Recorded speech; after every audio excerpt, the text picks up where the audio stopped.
Sekarang, kita masuk ke konsep yang sangat krusial, yaitu likuiditas. Sederhananya, ini adalah kemampuan perusahaan untuk melunasi utang jangka pendeknya. Kita bisa menganalisisnya melalui 3 rumus utama.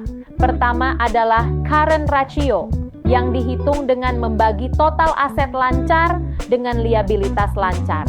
Kedua, quick ratio, pengukur yang lebih ketat dengan hanya menjumlahkan kas, piutang, dan investasi sangat likuid, kemudian dibagi liabilitas lancar. Terakhir adalah working capital, yaitu aset lancar dikurangi liabilitas lancar. Rasio yang tinggi menandakan posisi keuangan yang aman, sedangkan nilai negatif adalah sinyal bahaya. Ingat satu fakta penting ini, banyak perusahaan hancur bukan karena gagal mencetak laba, melainkan karena kehabisan uang kas untuk membayar kewajiban hariannya. Selain menganalisis likuiditas, neraca juga menjadi fondasi utama untuk menilai solvabilitas atau leverage perusahaan. Di sini kita menggunakan 2 rasio yang paling umum. Pertama adalah debt to equity ratio atau DER yang dihitung dengan membagi total liabilitas dengan total ekuitas. Kedua adalah debt ratio yang perhitungannya membagi total liabilitas dengan total aset. Melalui kedua rasio ini, kita bisa mengukur seberapa besar perusahaan dibiayai oleh utang dan menilai tingkat ketergantungannya pada kreditur jangka panjang. Hal ini memberi kita gambaran apakah struktur modalnya masih sehat atau terlalu agresif. Ingat, leverage yang tinggi layaknya pedang bermata dua. Ia dapat memperbesar potensi keuntungan saat bisnis berjalan baik, tetapi sangat berisiko saat pendapatan menurun. Oleh karena itu, angka leverage ini harus selalu dibaca bersama dengan tingkat profitabilitas dan kekuatan arus kas perusahaan. Selanjutnya, mari kita bahas hubungan neraca dengan profitabilitas.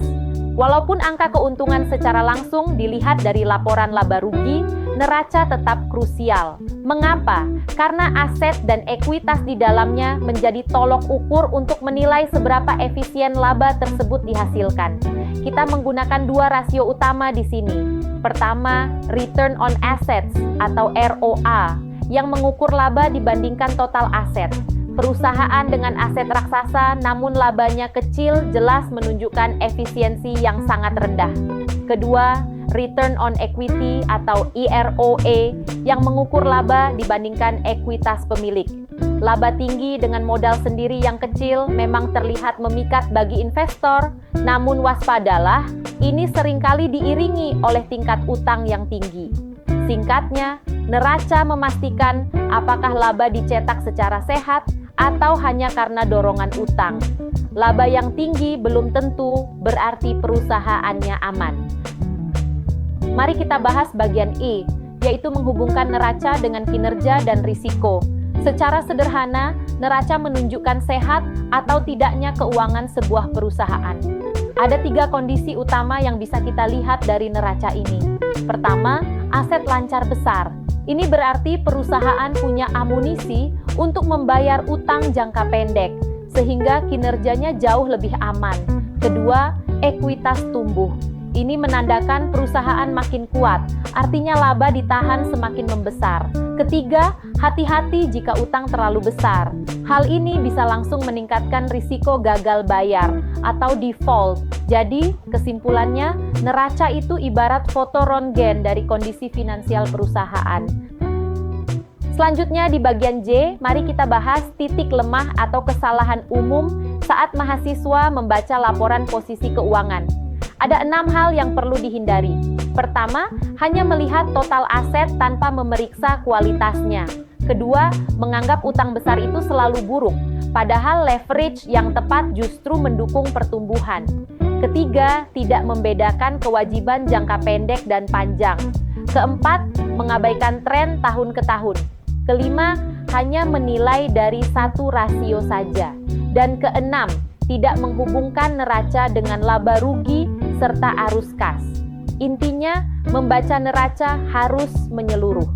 Angka tidak boleh lepas dari konteks industrinya, karena setiap jenis bisnis memiliki struktur neraca yang sangat berbeda. Selanjutnya di bagian K, kita melihat manfaat neraca bagi pengguna laporan keuangan. Mengacu pada standar IFRS, laporan ini memandu berbagai pihak dalam mengambil keputusan ekonomi. Mari kita lihat dari 4 sudut pandang. Pertama, bagi manajemen. Neraca digunakan untuk menilai struktur pendanaan, kebutuhan modal kerja, dan merancang strategi ekspansi. Kedua, bagi investor. Mereka memerlukannya untuk mengukur kekuatan modal, risiko keuangan, dan membandingkan stabilitas antar perusahaan. Ketiga, bagi kreditur. Neraca membantu mereka menilai kemampuan bayar dan kelayakan pemberian pinjaman. Terakhir, bagi kalian para mahasiswa, neraca adalah pintu masuk krusial untuk melatih interpretasi angka secara logis dan menjadi dasar pijakan untuk analisis rasio yang lebih lanjut.